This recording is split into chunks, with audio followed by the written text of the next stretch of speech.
Assalamualaikum warahmatullahi wabarakatuh. Dan selamat datang bertemu lagi saya Zaza. Kali ini Zaza bersama Mak Kandung Zaza untuk pergi ke Hanan Medic Spa, iaitu untuk potong rambut, cuci rambut dan facial wajah.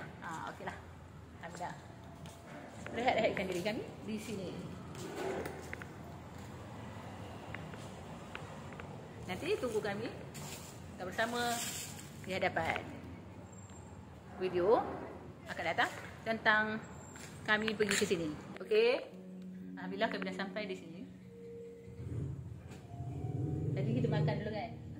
Makan dulu lepas tu baru kita pergi ke sini. Di Medic Spa dan Hair Spa. Okey mak, kita kat sini nak buat apa hari ni? Cuci rambut. Lagi facial wajah. Okey.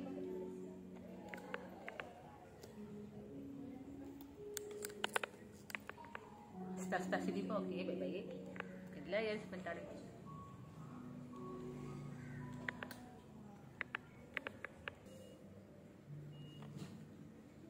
Okey mak, dah potong rambut dan cuci rambut. Okey, kita tengok apa hasilnya sampai ni. Kita taruh selalu.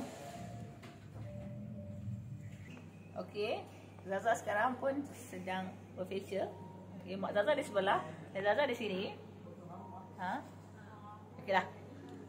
Bersama Miss ni. Okeylah, kita jumpa sekejap lagi. Tengok apa hasilnya. Okey, tata. Selalu. Alhamdulillah, kami dah facial dan gunting rambut dan cuci rambut. Okey, kita jumpa di video seterusnya. Jangan lupa terus subscribe, like, share komen YouTube kami yang dah 1.46k. Alhamdulillah. Dan sekiranya anda melihat ada iklan, jangan langkah atau skip. Teruskan menonton. Terima kasih. Kita tak ada selalu.